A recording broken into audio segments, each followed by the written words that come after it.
Welcome to my YouTube channel. ಎಲ್ಲರೂ ಹೇಗಿದ್ದೀರಾ? ನಾನಂತೂ ತುಂಬ ಚೆನ್ನಾಗಿದ್ದೀನಿ, ನೀವು ಕೂಡ ತುಂಬ ಚೆನ್ನಾಗಿದ್ದೀರ ಅಂತ ಭಾವಿಸ್ತೀನಿ. ನನ್ನ ವಿಡಿಯೋಸ್ ನಿಮಗೆ ಇಷ್ಟ ಆಗ್ತಿದೆ ದಯವಿಟ್ಟು ಲೈಕ್ ಮಾಡಿ, ಶೇರ್ ಮಾಡಿ, ಕಮೆಂಟ್ ಮಾಡಿ, ಹಾಗೆ ಸಬ್ಸ್ಕ್ರೈಬ್ ಮಾಡಿ. ರೋಡ್ ಸೈಡ್ ಸಿಗೋವಂಥ ಮಸಾಲೆನ ಮನೇಲಿ ಹೇಗೆ ಮಾಡೋದು, ಕಮ್ಮಿ ಇಂಗ್ರೀಡಿಯೆಂಟ್ಸಿಂದ ಯಾವ ಥರ ಒಳ್ಳೆ ಟೇಸ್ಟ್ ಕೊಟ್ಟು ಮಾಡೋದು ಅಂತ ನೋಡೋಣ. ನನಗಂತೂ ತುಂಬಾ ಇಷ್ಟ ಮಸಾಲೆ, ಪಾನಿಪುರಿ ಈ ಥರದ್ದೆಲ್ಲ ನಂಗೆ ತುಂಬಾ ಇಷ್ಟ. ತುಂಬಾ ಚೆನ್ನಾಗಿತ್ತು. ಸೇಮ್ ರೋಡ್ ಸೈಡಲ್ಲಿ ತಿನ್ನೋ ಥರನೇ ಫೀಲ್ ಇತ್ತು. ಸಖತ್ತಾಗಿತ್ತು. ನೀವು ಕೂಡ ಟ್ರೈ ಮಾಡಿ. ಇದಕ್ಕೆ ಇವಾಗ ಏನೇನು ಇಂಗ್ರೀಡಿಯೆಂಟ್ಸ್ ಬೇಕು, ಹೇಗೆ ಮಾಡೋದು ಅಂತ ನೋಡೋಣ ಬನ್ನಿ. ಮೊದಲನೇದಾಗಿ ಆಲೂಗೆಡ್ಡೆ ಮತ್ತು ಬಟಾಣಿನ ಎರಡನ್ನೂ ತೊಳೆದ್ಬಿಟ್ಟು ಬೇಯಕ್ಕೆ ಇಟ್ಕೊಳ್ಳೋಣ ಬನ್ನಿ. ಸ್ವಲ್ಪ ಉಪ್ಪು ಹಾಕ್ಬಿಟ್ಟು ಬೇಯಿಸ್ಕೋಬೇಕು. ಅಂಗಡಿಯಿಂದ ತಂದಿರೋ ಪೂರಿ ಮತ್ತು ಅದರಲ್ಲೇ ಬಂದಿರೋ ಪೌಡರ್ ಕೂಡ ಇದೆ. ಹಾಗೆ ಮೆಣಸಿನ್ಕಾಯಿ, ಶುಂಠಿ, ಚಕ್ಕೆ ಮತ್ತು ಈರುಳ್ಳಿ, ಬೆಳ್ಳುಳ್ಳಿ, ಟೊಮೆಟೊ, ಕೊತ್ತಂಬರಿ ಸೊಪ್ಪು, ಹಾಗೆ ಸ್ವಲ್ಪ ಅರಿಶಿನದ ಪುಡಿ, ಹಾಗೆ ಸ್ವಲ್ಪ ಗರಂ ಮಸಾಲ ಮತ್ತು ಸ್ವಲ್ಪ ಧನಿಯಾ ಪುಡಿ ಕೂಡ ಆ್ಯಡ್ ಮಾಡ್ಕೊಂಡಿದ್ದೀನಿ. ಹಾಗೆ ಇಲ್ಲಿ ಸ್ವಲ್ಪ ಈರುಳ್ಳಿ, ಟೊಮೆಟೊ, ಕೊತ್ತಂಬರಿನ ಚಿಕ್ಕದಾಗಿ ಕಟ್ ಮಾಡಿ ಇಟ್ಕೊಂಡಿದ್ದೀನಿ ಲಾಸ್ಟಲ್ಲಿ ಮಿಕ್ಸ್ ಮಾಡ್ಕೊಳೋದಕ್ಕೆ. ಹಾಗೆ ಒಂದು ಬೌಲಲ್ಲಿ ಬೂಂದಿ ಕೂಡ ತೊಗೊಂಡಿದ್ದೀನಿ. ಇಲ್ಲಿ ಆಲೂಗೆಡ್ಡೆ ಮತ್ತು ಬಟಾಣಿ ಕೂಡ ಬೆಂದಿದೆ. ಇನ್ನೂ ಬೇಕಂದರೆ ನಾನು ಬೇಯಿಸ್ಕೋಬೋದು. ಸಾಕು, ಚೆನ್ನಾಗಿ ಬೆಂದಿದೆ. ಇದನ್ನು ಸ್ಮ್ಯಾಶ್ ಮಾಡ್ಕೋಬೇಕು ಸಿಪ್ಪೆ ತೆಗೆದು.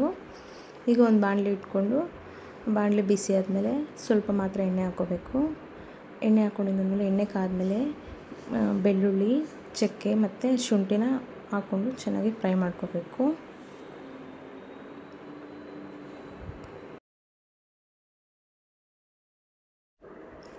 ಚೆನ್ನಾಗಿ ಫ್ರೈ ಮಾಡ್ಕೊಂಡಿದ್ದಾದಮೇಲೆ ಕಟ್ ಮಾಡಿ ಇಟ್ಕೊಂಡಿದ್ದಂತೆ ಈರುಳ್ಳಿನ ಹಾಕ್ಕೋಬೇಕು. ಈರುಳ್ಳಿ ಹಾಕ್ಕೊಂಡು ಸ್ವಲ್ಪ ಕಲರ್ ಚೇಂಜ್ ಆಗೋವರೆಗೂ ಫ್ರೈ ಮಾಡ್ಕೋಬೇಕು. ನೋಡಿ, ಈ ಥರ ಚೆನ್ನಾಗಿ ಫ್ರೈ ಮಾಡ್ಕೋಬೇಕು. ಹಸಿ ಇದ್ದರೆ ಚೆನ್ನಾಗಿರಲ್ಲ. ಆಮೇಲೆ ಮೆಣಸಿನ್ಕಾಯಿನ ನಿಮ್ಮ ಖಾರಕ್ಕೆ ಎಷ್ಟು ಬೇಕೋ ಅಷ್ಟು ಹಾಕ್ಕೋಬೇಕು. ಮೆಣಸಿನ್ಕಾಯಿನ ನೋಡ್ಬಿಟ್ಟು ಹಾಕ್ಕೊಳ್ಳಿ, ತುಂಬ ಖಾರ ಇರುತ್ತೆ. ಜಾಸ್ತಿ ಖಾರ ಅದು ತಿನ್ನೋಕ್ಕಾಗಲ್ಲ, ನಾವು ಜಾಸ್ತಿ ಖಾರ ತಿನ್ನಲ್ಲ. ಎಷ್ಟು ಬೇಕೋ ಅಷ್ಟು ಮೆಣಸಿನ್ಕಾಯಿನ ಸೇರಿಸ್ಕೊಂಡಿದ್ದಾದಮೇಲೆ ಮೆಣಸಿನ್ಕಾಯಿ ಹಾಕ್ಕೊಂಡಿದ್ದಾದಮೇಲೆ ಫ್ರೈ ಮಾಡ್ಕೋಬೇಕು. ನೆಕ್ಸ್ಟ್ ಟೊಮೆಟೊ ಕಟ್ ಮಾಡಿದ್ವಲ್ಲ ಅದನ್ನು ಆ್ಯಡ್ ಮಾಡ್ಕೋಬೇಕು. ಆ್ಯಡ್ ಮಾಡ್ಕೊಂಡು ಚೆನ್ನಾಗಿ ಸಾಫ್ಟಾಗಿ ಬೇಯಿಸ್ಕೋಬೇಕು ಎಣ್ಣೆಲೇ. ಟೊಮೆಟೊನ ಫುಲ್ ಮೆತ್ತಗಾಗಬೇಕು, ಆ ಥರ ಬೇಯಿಸ್ಕೋಬೇಕು.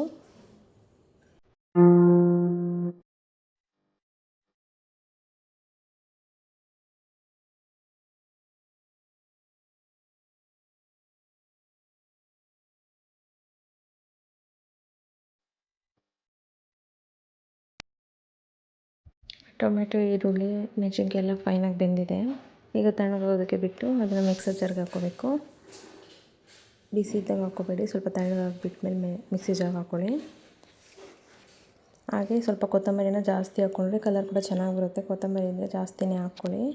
ನಾನು ಕೊತ್ತಂಬರಿನ ಸ್ವಲ್ಪ ಜಾಸ್ತಿನೇ ಹಾಕಿದ್ದೀನಿ. ಫ್ಲೇವರು ಚೆನ್ನಾಗಿರುತ್ತೆ ಮತ್ತು ಅದು ಗ್ರೀನಾಗಿ ತುಂಬಾ ಚೆನ್ನಾಗಿ ಬರುತ್ತೆ. ಈಗ ಮಿಕ್ಸಿಗೆ ಹಾಕ್ಕೊಳ್ಳೋಣ ಬನ್ನಿ. ಫುಲ್ ಚೆನ್ನಾಗಿ ಫೈನ್ ಪೇಸ್ಟ್ ಮಾಡ್ಕೋಬೇಕು. ಈಗ ಒಂದು ಪ್ಯಾನಿಗೆ ಸ್ವಲ್ಪ ಎಣ್ಣೆ ಹಾಕ್ಕೋಬೇಕು. ಎಣ್ಣೆ ಹಾಕ್ಕೊಂಡು ಆವಾಗಲೇ ತೆಗೆದಿಟ್ಟಿದ್ವಲ್ಲ ಗರಂ ಮಸಾಲ ಮತ್ತು ಅರಿಶಿನ ಮತ್ತು ಧನಿಯಾ ಪುಡಿ, ಈ ಮೂರನ್ನು ಹಾಕ್ಕೋಬೇಕು. ಮೂರನ್ನು ಹಾಕ್ಕೊಂಡು ಸ್ವಲ್ಪ ಹಾಗೆ ಫ್ರೈ ಮಾಡ್ಕೋಬೇಕು.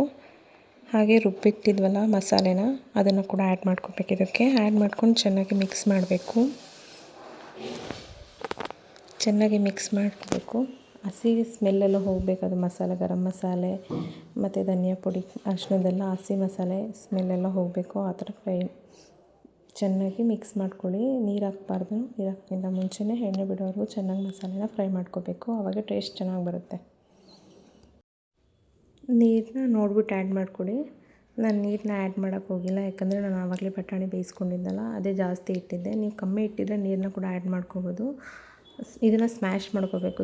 ಕ್ಲಿಪ್ಪಿಂಗ್ ಮಿಸ್ ಆಗಿಬಿಟ್ಟಿದೆ. ಬಟಾಣಿ ಮತ್ತು ಆಲೂಗೆಡ್ಡೆನ ಸ್ಮ್ಯಾಶ್ ಮಾಡ್ಕೋಬೇಕು. ಸ್ಮ್ಯಾಶ್ ಮಾಡ್ಕೊಂಡಾದಮೇಲೆ ಇದಕ್ಕೆ ಮಸಾಲೆನ ಮಿಕ್ಸ್ ಮಾಡಬೇಕು. ಬೇಯಿಸ್ಕೊಂಡ್ವಲ್ಲ ಇಷ್ಟೊತ್ತು, ಆ ಮಸಾಲೆನ ಇದಕ್ಕೆ ಮಿಕ್ಸ್ ಮಾಡ್ಕೊಂಡಿದ್ದೀನಿ. ಈಗ ಫೈನಲಾಗಿ ಪ್ರಿಪೇರ್ ಮಾಡೋಣ ಬನ್ನಿ. ಅಂಗಡಿಯಿಂದ ತಂದಿದ್ದಂತಹ ಪೂರಿ ಉಂಡೆನ ಪುಡಿ ಮಾಡ್ಕೊಂಡಿದ್ದೀನಿ. ನಾನು ಸ್ವಲ್ಪ ಮಾತ್ರನೇ ಮಾಡಿದೆ, ಹೇಗೆ ಬರುತ್ತೆ ಏನೋ ಅಂತ. ಬಟ್ ತುಂಬಾ ಚೆನ್ನಾಗಿತ್ತು. ನಿಜ, ನೀವು ಕೂಡ ಮನೇಲಿ ಟ್ರೈ ಮಾಡಿ, ತುಂಬಾ ಚೆನ್ನಾಗಿರುತ್ತೆ. ಟ್ರೈ ಮಾಡಿಬಿಟ್ಟು ಕಮೆಂಟ್ಸ್ ಮಾಡಿ ಆಯಿತಾ. ವಿಡಿಯೋಸ್ನ ದಯವಿಟ್ಟು ಹಾಗೆ ನೋಡಬೇಡಿ, ಸಬ್ಸ್ಕ್ರೈಬ್ ಮಾಡ್ಕೊಂಡು ನೋಡಿ, ಸಪೋರ್ಟ್ ಮಾಡಿ. ಈಗ ಪುಡಿ ಮಾಡಿದ್ದಾಗಿದೆ. ಈಗ ಮಸಾಲೆನ ಆ್ಯಡ್ ಮಾಡೋಣ ಬನ್ನಿ. ಮಸಾಲೆ ಚೆನ್ನಾಗಿ ಬೆಂದಿದೆ. ಈಗ ಸ್ಟವ್ ಆಫ್ ಮಾಡಿಕೊಂಡು ಮಸಾಲೆನ ಇದಕ್ಕೆ ಆ್ಯಡ್ ಮಾಡ್ಕೊತಾ ಇದ್ದೀನಿ. ಚೆನ್ನಾಗಿ ನೆನ್ಕೋಬೇಕು, ಆ ಥರ ಜಾಸ್ತಿ ಹಾಕ್ಕೊಂಡಿದ್ದೀನಿ ಮಸಾಲೆನ. ಮಸಾಲೆ ಹಾಕಿದ್ದಾದಮೇಲೆ ಇದಕ್ಕೆ ಇವಾಗ ಕಟ್ ಮಾಡಿ ಇಟ್ಕೊಂಡಿದ್ದಂತಹ ಟೊಮೆಟೊ ಕೂಡ ಆ್ಯಡ್ ಮಾಡ್ತಾಯಿದ್ದೀನಿ. ಚಿಕ್ಕ ಚಿಕ್ಕದಾಗಿ ಕಟ್ ಮಾಡಬೇಕಾಗಿತ್ತು, ನಾನು ಸ್ವಲ್ಪ ದಪ್ಪ ಕಟ್ ಮಾಡಿಬಿಡ್ತೀನಿ. ಇನ್ನೂ ಚಿಕ್ಕ ಚಿಕ್ಕದಾಗಿ ಕಟ್ ಮಾಡಿಕೊಂಡ್ರೆ ಚೆನ್ನಾಗಿರುತ್ತೆ, ಇಲ್ಲಾಂದರೆ ಹಾಗಂಗೆ ಬಾಯಿಗೆ ಸಿಗುತ್ತೆ. ಹಾಗೆ ಸ್ವಲ್ಪ ಈರುಳ್ಳಿ, ಹಾಗೆ ಸ್ವಲ್ಪ ಕೊತ್ತಂಬರಿ ಸೊಪ್ಪನ್ನ ಕೂಡ ಆ್ಯಡ್ ಮಾಡ್ಕೊಂಡಿದ್ದೀನಿ. ಸೇವ್ ಇರಬೇಕಾಗಿತ್ತು, ಸೇವ್ ಇಲ್ಲ, ಅದ್ರ ಬದಲು ನಾನು ಖಾರ ಬುಂದಿ ಇತ್ತು, ಖಾರ ಬುಂದಿನೇ ಹಾಕ್ಕೊಂಡಿದ್ದೀನಿ. ನೀವು ಕೂಡ ಟ್ರೈ ಮಾಡಿ, ಹೇಗೆ ಬಂತು ಅಂತ ಕಮೆಂಟ್ಸ್ ಮಾಡಿ. Thank you.